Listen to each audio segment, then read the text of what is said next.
Hi, my name is Cad, and this is Critical Tips, a series in which I'm going to give you tips on how to best succeed in various games. In this video, I'm going to be covering FTL. I'm going to begin with core gameplay tips before revealing some less known tricks. Okay, so the first tip I have for you all is all about upgrades and upgrading priority. Now, engines, I don't think it's worth upgrading much past level 5. You get 5 dodge per upgrade up to level 5, but after that you get 3, 3 and 4 dodge. That's a lot of scrap to spend for not a lot of dodge. I think it's much better to spend that scrap investing in other systems, such as shields. Even if you can't afford to get to the next level of barrier, putting one upgrade into your shields can give you a bit of resistance against stray damage or against ionizing. If you're on level 3, 5 or 7 shields and you get hit by an ion, you don't actually drop a shield. Quite useful to know. Any other spare scrap that you would save from not investing in engines, you can throw into piloting to give you some more resistance. It's no good having very good engines. If your pilot gets taken out, you go down to 0. Getting level 2, I recommend. O2 is quite useful as well. A stray shot to the O2 can send your crew scrambling through the ship to get it repaired.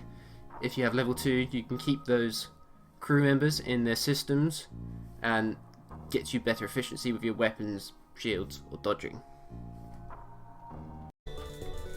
Now, this trick is what I like to call the Zoltan shield trick.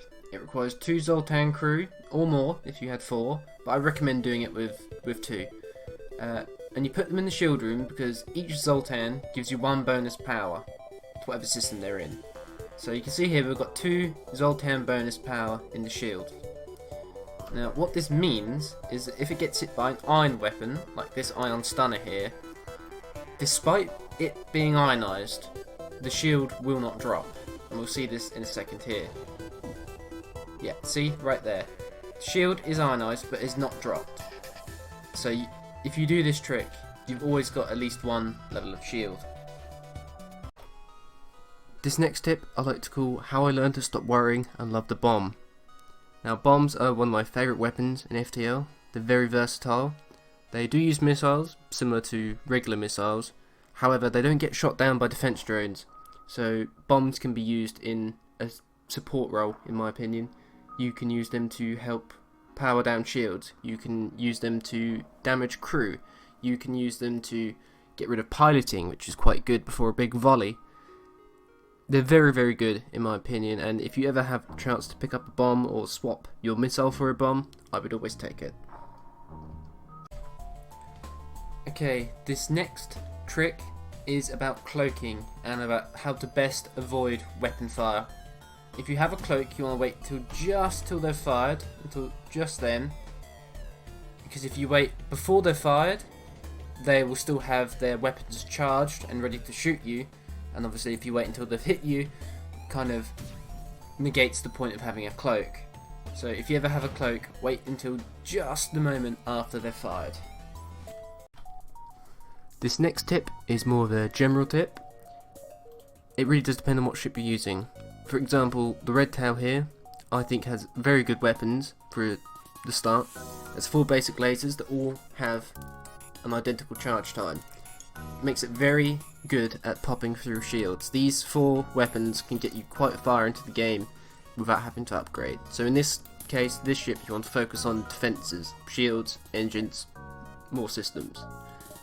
On a different ship, like a slug ship, like Slug C, your weapons aren't really that amazing, but you do have good support for them. So in this case, I would try to find more powerful weapons rather than upgrading your defences. So the tip really is know your ship's weaknesses and try to cover them before you exploit its strength. This final tip is going to be based on Sector 8, specifically the Rebel flagship and its different fights and the best way to defeat them. Now in my opinion, for all stages you need level 4 shields as a minimum. Level 4 shields is a priority because if you have a trained crew or a shield booster augment, it essentially acts as 5 shields.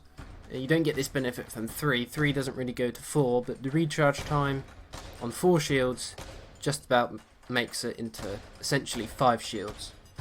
For engines, like my previous tips, level 5 will do, but if you've got any spare scrap, like I have had in this run, you can upgrade it. Weaponry, you obviously want enough weaponry to pierce 4 shields. Missiles are quite handy for this. Level 1, you want to focus more on taking out the cloaking, so good firepower is essential.